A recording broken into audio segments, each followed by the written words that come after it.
Бүгүн ушундай аба ырайынын катаалдыгына карабастан Чүй районундагы Советский айыл өкмөтүндөгү орто мектептин балдары менен экскурсияга чыгып атабыз. Алар болсо алдыда эң сонун кызыктуу жайларга барып таанышып келмекчи.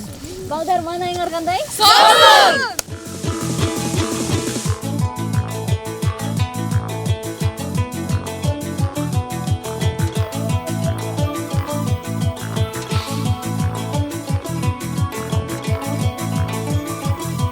Биздин экскурсиябыздын эң алгачкы бөлүгү интернатта болуп өттү, бирок тилекке каршы ал жакта видеокамерага тартууга уруксаат берген эмес. Ал эми азыр биз Токмок шаарындагы медресеге келдик. Бул жакта биздин окуучуларга дин деген эмне деген сыяктуу бир топ диний маалыматтарды бермекчи.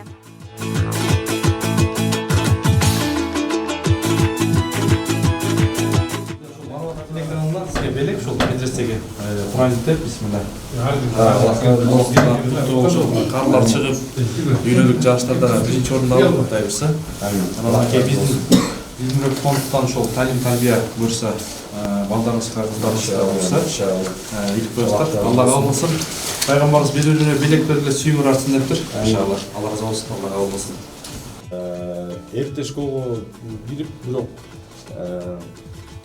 свидетельствосы менен 9-да эрте бүткөндөр болот го. Алар дагы полный документ, свидетельство же болбосо паспорт менен ата энелеринин өзүнүн арызы болуш керек. Макулдугу анан өзүнчө заявление таштайт. Биякта балдар кандай турат, кантип жашашат, жатакана, окуусу, тамак ашы бүтпөйт. Акча эч ким төлөбөйт.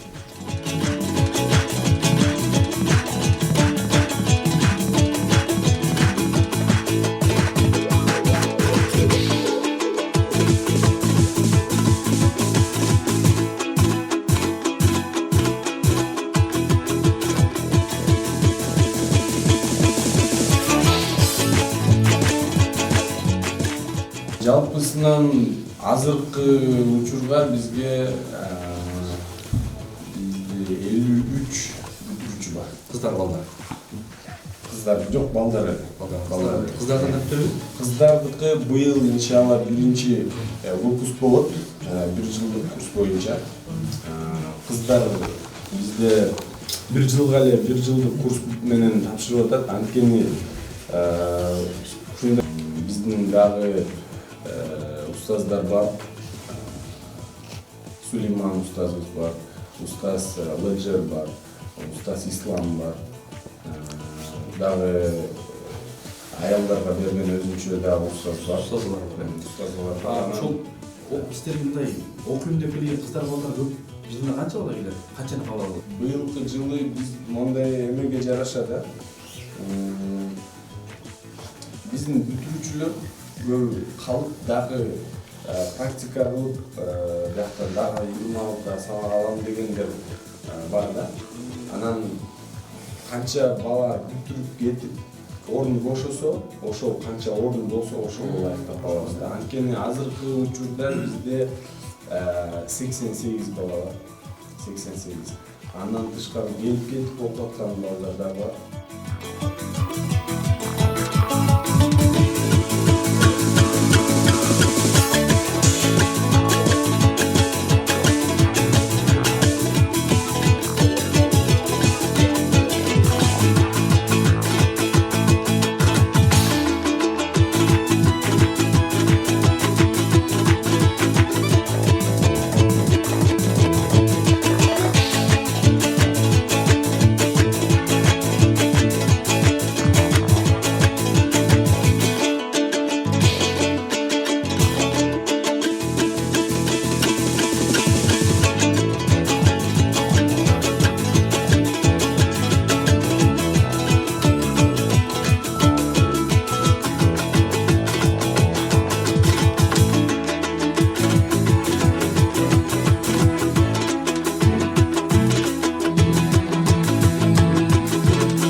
Мырза, бүгүнкү экскурсиябыз жагып атабы? Ооба, жагып атат.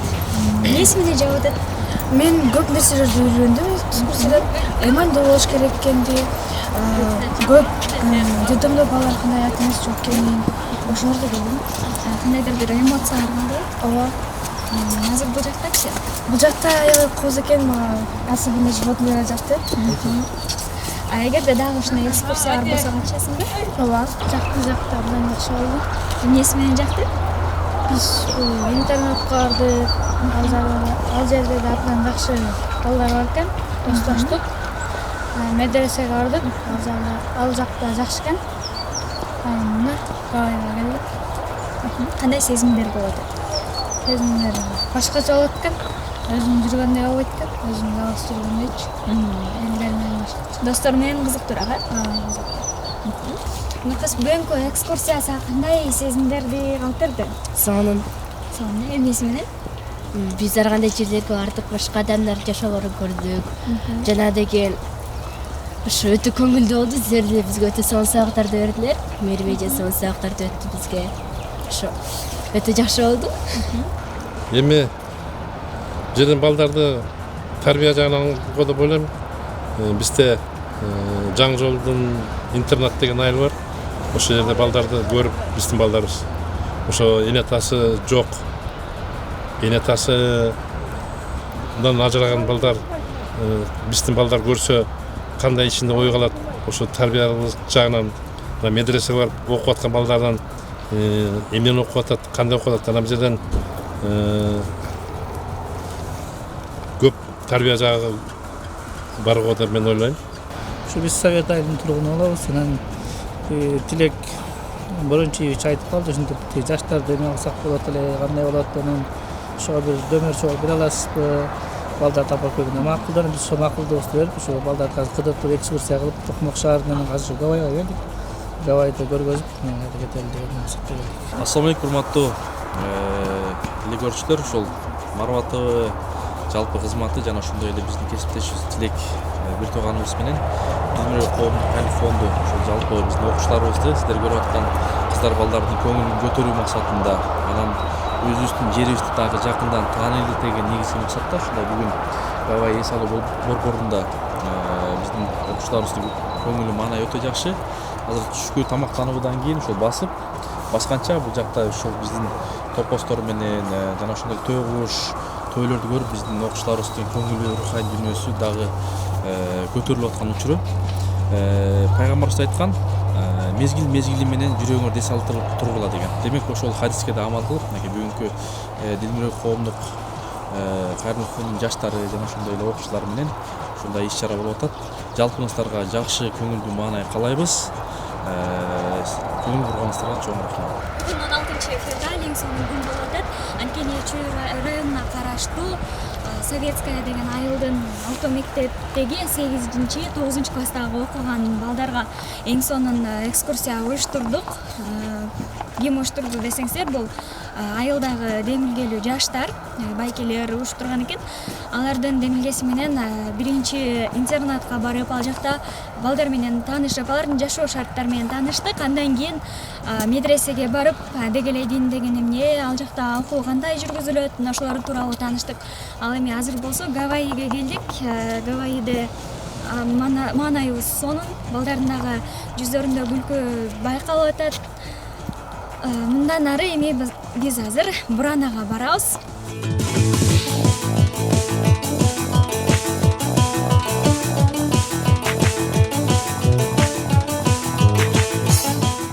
Жана айтып өткөндөй эле биз Бурана мунарасына келдик. Ал эми биздин окуучуларыбыз Бурананын үстүнө чыгып, көңүлдөрүн ачып, айлананы карап суктанып жаткан учуру.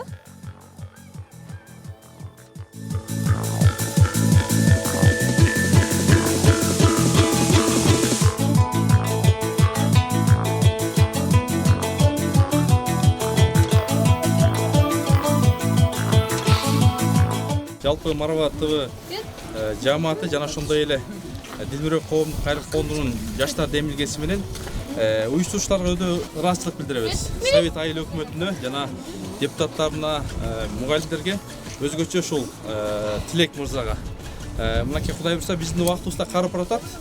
Сиздер билгендей биз буранын үстүндө жалпы жаштардын, достордун маанайы өтө ачык, күн дагы жаркырап сонун ачык болду.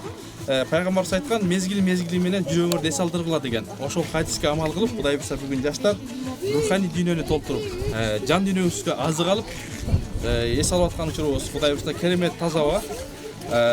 Мен айтат элем, жалпы кыргызстандыктар биринчи өзүбүздүн Кыргызстаныбызды жакшы таанып билсек, өтө жакшы болмок. Андыктан пайгамбарыбыз сапар кылгыла дейт, сапарда береке бар деген.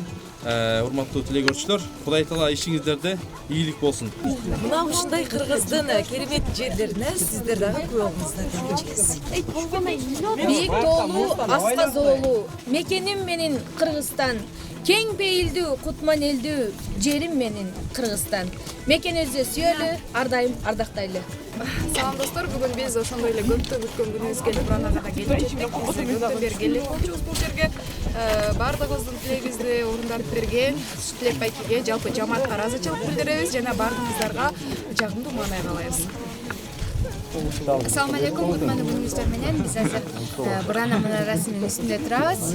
Ак кар көк муздуу аба тоолорубузга, ошондой эле алтын карлуу табиятыбызга карап суктанып аткан мезгилибиз. Мына ушундай кооз жаратылышты жараткан Аллахыма чексиз шүгүрлөр болсун жана биздин кылган амалдарыбыздын баардыгын кабыл кылсын.